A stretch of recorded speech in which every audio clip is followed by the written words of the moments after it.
நீங்க இருந்து சாப்பிட்டு தான் போகணும். Amen. Hallelujah. What is the title of today's message? நீங்க இருந்து சாப்பிட்டு தான் போகணும். இருந்து 1000 வருஷ அரசாட்சிய அனுபவிச்சு தான் போகணும். கர்த்தர் உங்களை வச்சு ஆசீர்வாதத்தினால உங்களை வச்சு செஞ்சுட்டு தான் அனுப்புவார். ஆமென். ஆமென்.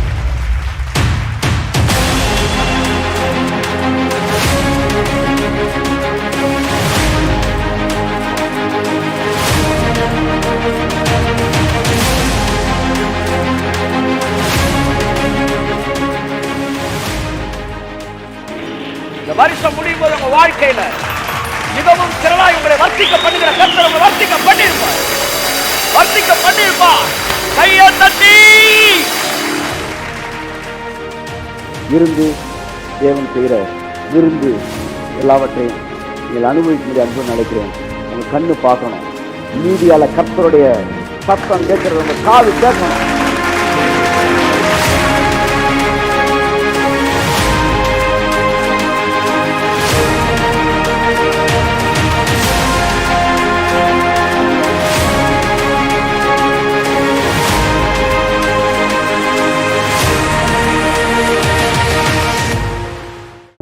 இந்த வருஷம் கர்த்தருடைய மகிமை நம்ம மேல புறஜாதிக்கு வெளியரங்கமாக உதிக்கக்கூடிய நாட்களுக்குள்ள கடந்து வந்திருக்கிறீங்க. கிங்டம் கனெக்டட் லைஃபா இந்த வருஷம் நமக்கு இருக்கும்.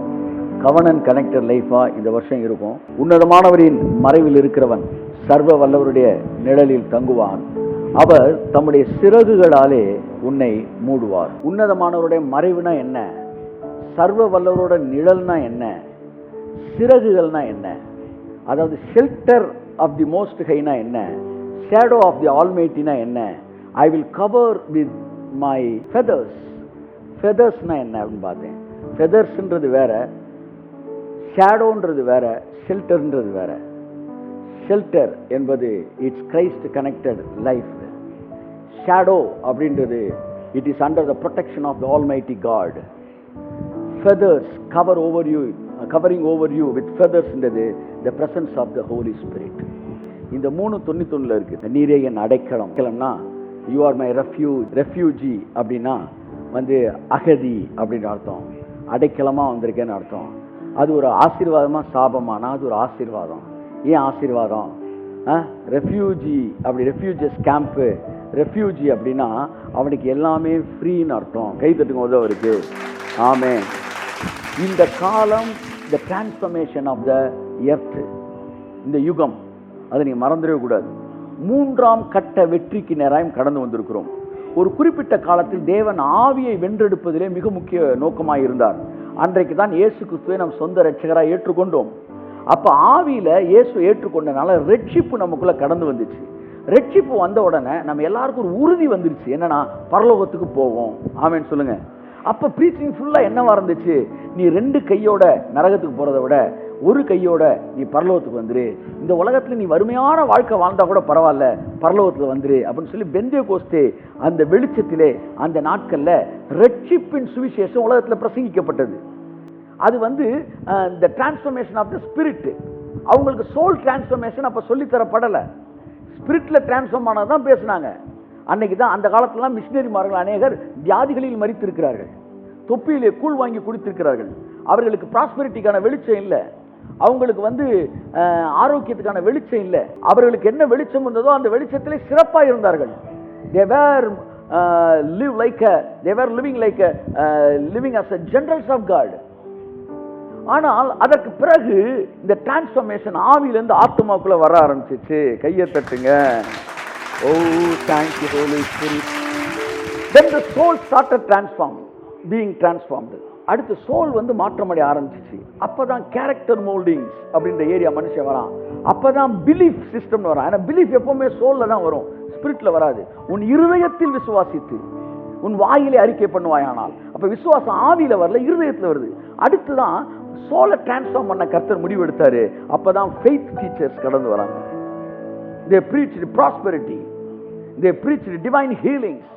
They preached divine health. நேற்றைய நாள்லாம் பார்க்குறேன் அந்த 1950s அப்பதான் டீச்சிங்ஸ் என்டர் ஆகுது உள்ள.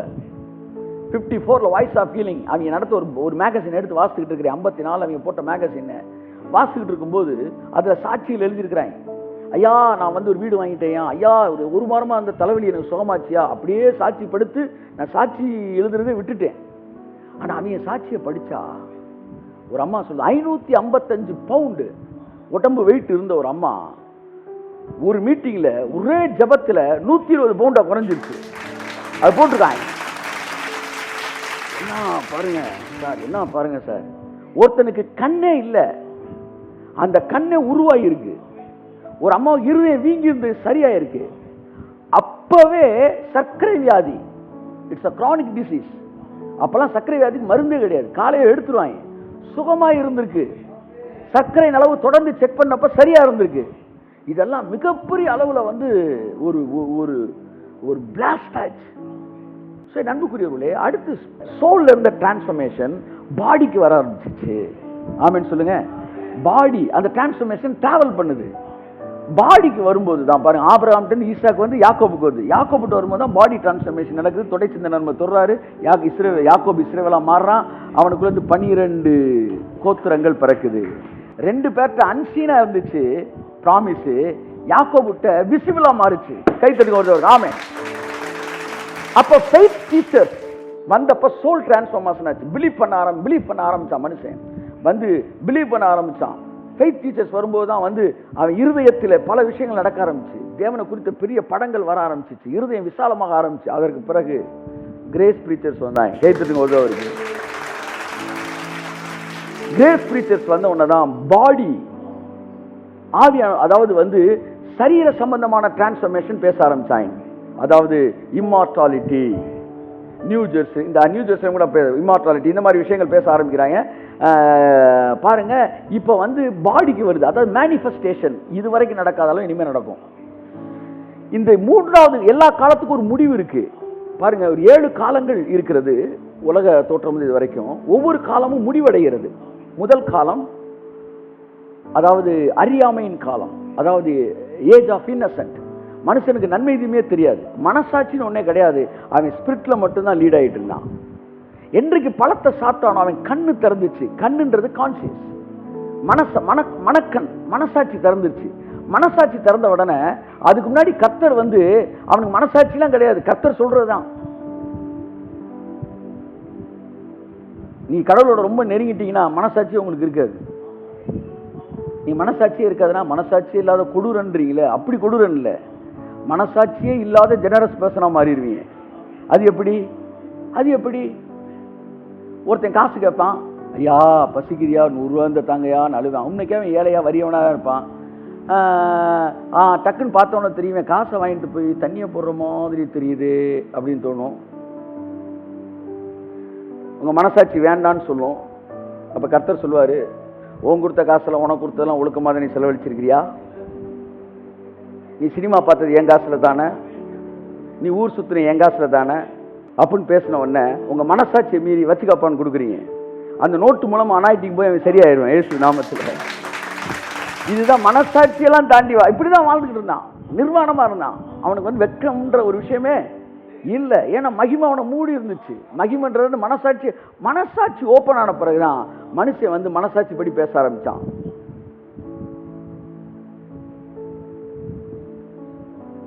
ஆபேலை கொன்ற காயினுக்கு 7 பலினார்.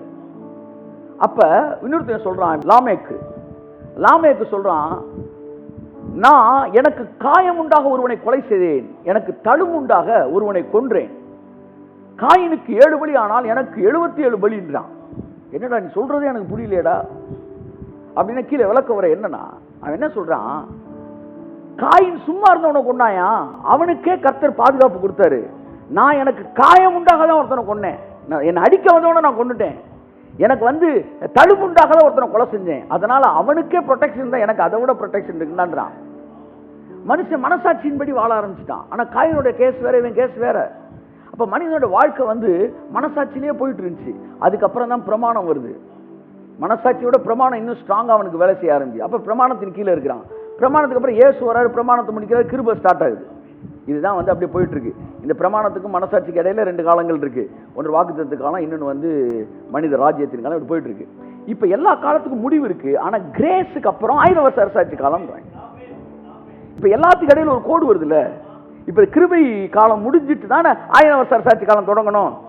ஆனா இங்க மட்டும் நடுவுல கோடே இல்ல. கை தட்டுங்க.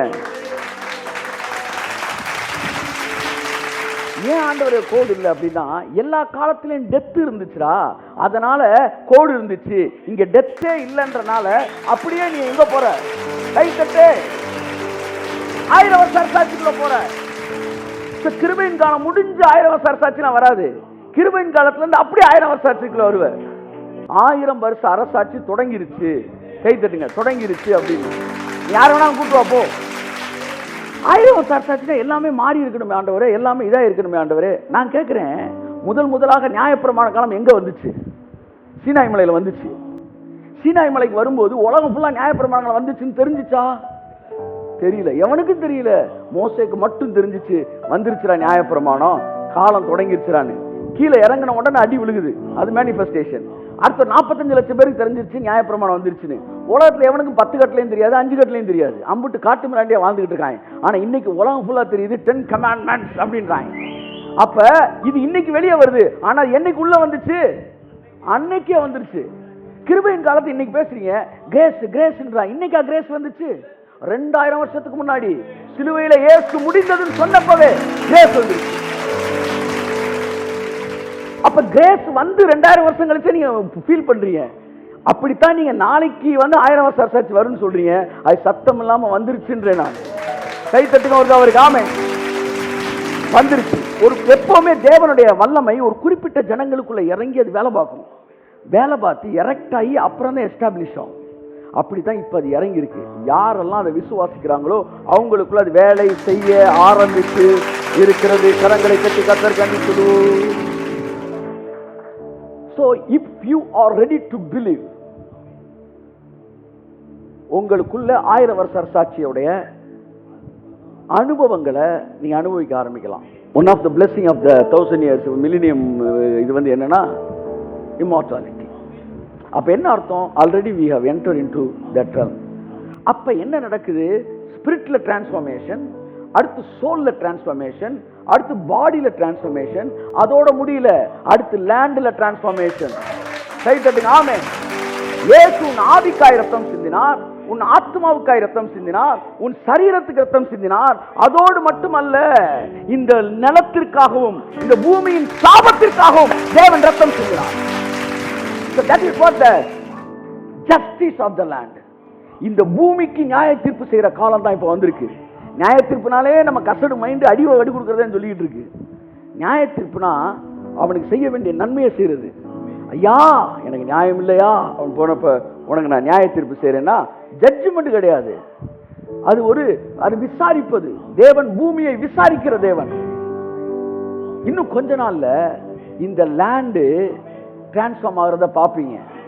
இந்த உலகம் நீதிமான்களின் கைவசமாய் மாறுகிறதை நீங்கள் பார்ப்பீர்கள். ராஜ்யங்கள் கர்த்தருடையதாய் திரும்புகிறதை நீங்கள் பார்ப்பீர்கள். பாலிடிக்ஸ்ல தேவனுடைய ராஜ்யம் வருகிறதை நீங்கள் பார்ப்பீர்கள். மீடியாவில் தேவனுடைய ராஜ்யம் வருகிறதை நீங்கள் பார்ப்பீர்கள். பிசினஸ்ல தேவனுடைய ராஜ்யம் வருகிறதை நீங்கள் பார்ப்பீர்கள். எஜுகேஷன்ல தேவனுடைய ராஜ்யம் வருகிறதை நீங்கள் பார்ப்பீர்கள். எல்லா சிஸ்டத்தினாலையும் கர்த்தருடைய ராஜ்யம் இறங்கும். வேதம் சொல்லுகிறது, கடைசி நாட்களில் சகல பர்வதங்கள் மீதும் என்னுடைய நாமம் மகிமை விளங்கும். கையை நல்லா தட்டுங்க.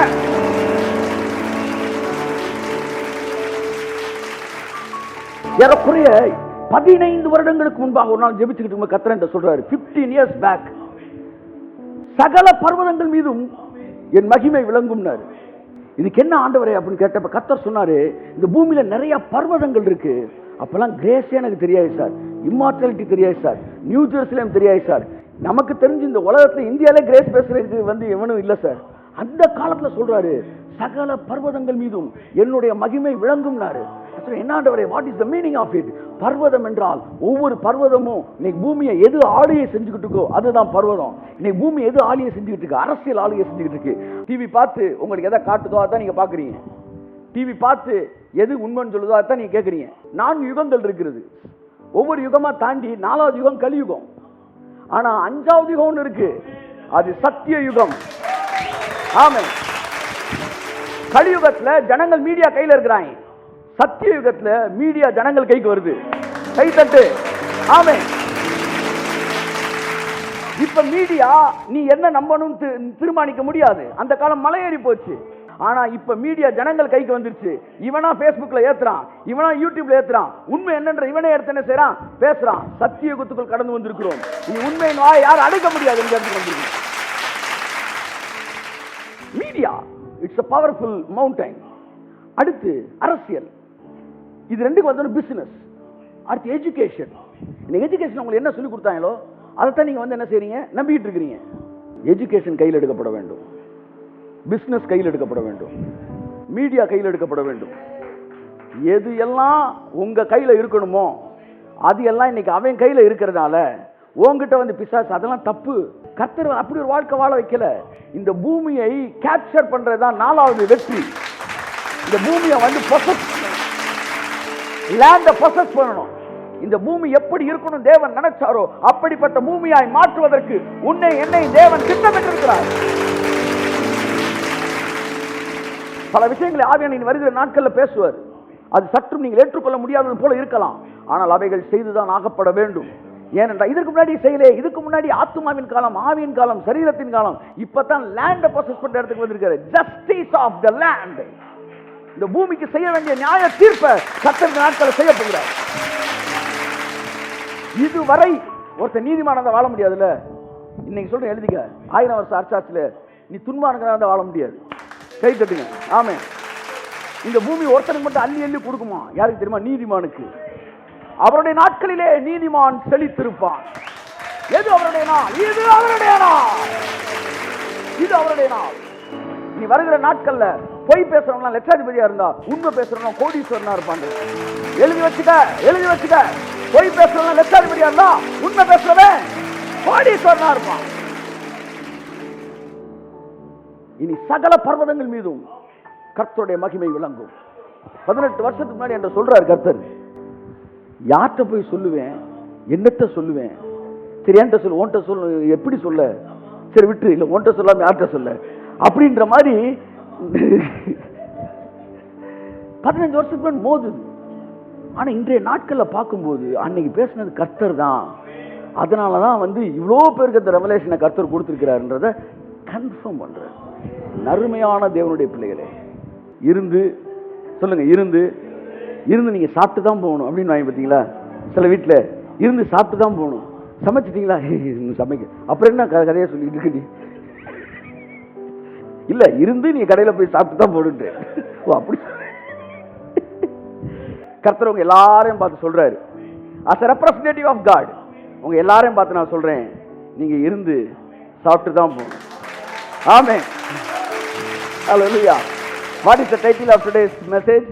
நீங்க இருந்து சாப்பிட்டு தான் போகணும். இருந்து 1000 வருஷ அரசாட்சியை அனுபவிச்சு தான் போகணும். கர்த்தர் உங்களை வச்சு ஆசீர்வாதத்தினால உங்களை வச்சு செஞ்சுட்டு அனுப்புவார். ஆமென், ஆமென். கண்களை மூடி ஜெபித்து முடிப்போம். ஹalleluya. இந்த உலகத்தை நீர் படைத்தி எல்லா உரிமையும் எனக்கு அளித்தி. கையை தட்டி. இந்த உலகத்தை நீர் படைத்தி எல்லா உரிமையும் எனக்கு அளித்தி. உம் நாமமே தழைத்தோங்க நான் பாடுவேன் உமக்காக. உம் நாமமே தழைத்தோங்க நான் பாடுவேன் உமக்காக. எந்த நிகழ்வுமே உம்மை பாடும், எந்த நினைவுகள் உமதாகும். எந்த இதயமே உம்மை பாடும், எந்த நினைவுகள் உமதாகும். முதல்ல நண்பர் ஒருத்தர் வர சொல்லி நேர் வந்துட்டு, இந்த வந்துட்டேன், சாந்தி நேர் வந்துட்டேன், அஞ்சல் நேர் வந்துட்டேன், பெட்ரோல் பங்க் வந்துட்டேன், உங்கள் வீடை காணோம் காணோம் காணோம், நான் வேற ஒரு இடத்துல இருக்கேன், உங்கள் வீடை காணோம் காணோம் இருந்தார். என்னடா வேற ஒரு இடத்துக்கு வெட்டி வெட்டி பார்த்தா வீட்டுக்கு முன்னாடி நின்றுட்டு இருக்காரு. எங்கே இருக்கு உங்கள் வீடு? எங்கே இருக்கு வீடு? நீ வீட்டுக்கு வந்து ரொம்ப நேரம் ஆகிப்போச்சு. அப்படிதான் நிறைய பேர் பரலோகத்துக்கு போகிறேன், பரலோகத்துக்கு போகிறேன். எங்கே இருக்கு பரலோகம்? இங்கே தான் இருக்கு. கைத்தட்டு. It is not a separate ஒரு பிளானட். அது ஒரு பிளானட் தான், இல்லைன்னு சொல்லலை. It is the another dimension of the same planet. இங்கே தான் நீ அந்த டைமென்ஷனுக்குள்ள வந்துட்டீங்கன்னா இப்போ நீ அந்த பிளானட்டை நீ பார்க்க முடியும், அந்த வேர்ல்டுக்குள்ள என்டர் ஆக முடியும். எலியாவும் எலிசாவும் அங்கே அவர்களுக்கு எலியாவும் மோசேயும் தோன்றினார்கள். அவர்கள் பார்ப்பதற்கு அவர்கள் காணப்படுகிற விதமாய் தோன்றினார்கள். அப்படின்னா முந்தின நாள் நைட்டு போகிறோம், ஒரு இடத்துல நின்று பார்த்துக்கிட்டு இருக்க ஒரு ஹோட்டல்லேருந்து அவர் சொல்கிறாரு, சூப்பர் வியூ சார், ஆனால் ஃபாக் இருக்குது சார், ஃபுல்லாக வந்து மிஸ்ட் இருக்குது சார், மறைச்சிருக்கு சார், பார்க்க முடியல, ஒன்றுமே தெரியல, புகை தான் தெரிஞ்சு. அடுத்த நாள் காலையில் கூட்டு போகிற அதே இடத்துக்கு சூப்பராக தெரியுது. அவர் சொல்கிறார், அதே இடம் தான், இது வரைக்கும் தெரியாத காட்சி உங்களுக்கு தெரியுது, ஏன்னா இடையில இருந்த இந்த பனி மறைஞ்சிருச்சு. அப்ப உன் கண்ணுக்கு முன்னாடி இருக்க அந்த பனி மறைஞ்சிருச்சுன்னா இதே உலகத்துல நீ தேவனுடைய ராஜ்யத்தை பார்க்க. இந்த உலகத்தை உனக்கு தான் கர்த்தர் படைச்ச. ஆமென். இருந்து சாப்பிட்டு போங்க. உடனே கிளம்பி காலில் சுடுதண்ணி ஊத்துன மாதிரி நான் வந்துட்டேன் ஆண்டவரேன்னு ஓடாதீங்க. அவர் இங்கே இருக்கிறார். நீங்கள் அறியாத ஒருவர் உங்கள் மத்தியில் இருக்கிறார். ஆகவே இருந்து தேவன் செய்கிற விருந்து எல்லாவற்றையும் நீங்கள் அனுபவிக்க முடியும் அன்பு நினைக்கிறேன். உங்கள் கண்ணு பார்க்கணும், மீடியாவில் கர்த்தருடைய சத்தம் கேட்கறது உங்கள் காது கேட்கணும். சட்டசபையில் தேவனுக்கு பயந்த மனிதர்கள் அமர்வதை உங்கள் கண்கள் பார்க்க வேண்டும். ஆமென். எங்கும் தேவனுடைய பர்வதத்தில் எங்கும் தேவனுடைய மகிமை விளங்குகிறது உங்கள் கண்கள் பார்க்கணும். என் மீட்பர் உயிரோடு இருக்கிறார். கடைசி நாளிலே அவர் பூமியின் மேல் நிற்பார். அடிங்க சார், அடிங்க சார், அடிங்க சார், கையை தட்டு சார். பூமியின் மேல் நிற்பார், பூமியை நிற்பார், பூமியை நிற்பார், பூமியை நிற்பார். என் மீட்பர் உயிரோடு இருக்கிறார். அந்நிய கண்கள் என் சொந்த கண்கள் பார்த்து ஆவியிலே போய் அல்ல, என் நாட்டத்திலிருந்து நான் அவரை தரிசிப்பேன். கையை தட்டே தெள்ள தெளிவாக எழுதி வைத்து விட்டான். சரீரம் முழுவதும் அடிக்கி போனவன் இம்மார்டாலிட்டி எழுதிட்டு போயிட்டான். எத்தனை வார்த்தை பாருங்க. பூமியில நிற்பார்னா it is connected with earth. கடைசி நாட்களில் ரொம்ப தெளிவா எழுதிருக்கான். அந்நிய கண்ணுலடா, என் கண்ணு பார்க்கும்னா அதை கூட ஆவிக்குரிய கண்ணுன்னு சொல்லிடுவேன்ற காண்டி இந்த மாம்சத்துல இருந்து நான் பார்ப்பேன்டா. ஆமென்.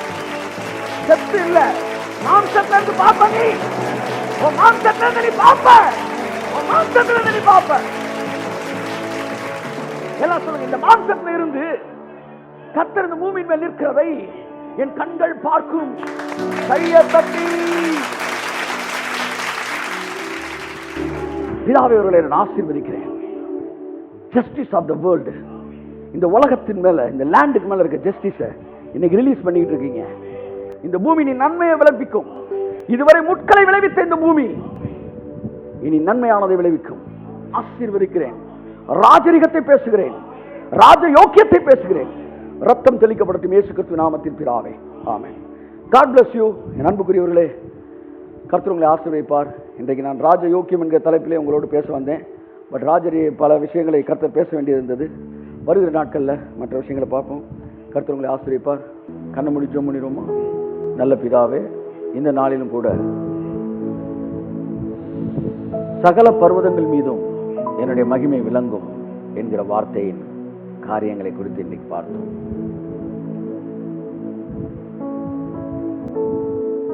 இந்த பூமியில ஜெருசலேம் ஸ்தாபிக்கப்படுவதோட பெரிய விஷயம், ஆண்டவரே உங்க மகிமையினால் பூமி நிறைஞ்சிருக்குன்னு சொல்லி தூதர்கள் துதிக்க துதிக்க உங்க மகிமை நிரப்பினது போல இந்த பூமியில உங்களை நாங்க துதிக்க துதிக்க மகிமையினால தேவாலயம் நிரம்பின போல இந்த உலகம் நிரம்பட்ட. ஆண்டவரே சீக்கிரத்துல இந்த எல்லா பர்வதங்களிலும் பெரிய மாற்றம் நடக்க போகுது. உன்னிடத்திலிருந்து ராஜாக்கள் தோன்றுவார்கள் என்று இந்த வருஷ வாக்குத்தத்தத்துல அடுத்தடுத்த வசனத்தில் நீங்க சொல்லியிருக்கீங்க. அந்த ராஜாக்கள் இந்த நியூ கவர்னன்ட் சர்ச்சுக்குள்ள இருந்து எழும்புவார்களாக. இந்த வார்த்தையை உலகமெங்கிலும் கேட்டுக்கொண்டிருக்கிற தேவனுடைய பிள்ளைகளுக்குள்ள இருந்தவர்கள் எழும்புவார்களாக. ஆசீர்வதிச்சு அனுப்புறேன். ஜஸ்டிஸ் ஆஃப் த லேண்ட் இயேசு நாமத்தில் ரிலீஸ் பண்றேன். இந்த உலகம் தேசம் அவர்கள் கைவசமாயிற்று என்கிற வார்த்தையின்படி இந்த உலகம் உம்முடைய கைவசமாவதாக எங்களை எடுத்து பயன்படுத்தும் இயேசு கிறிஸ்து நாமத்தில் பிதாவே.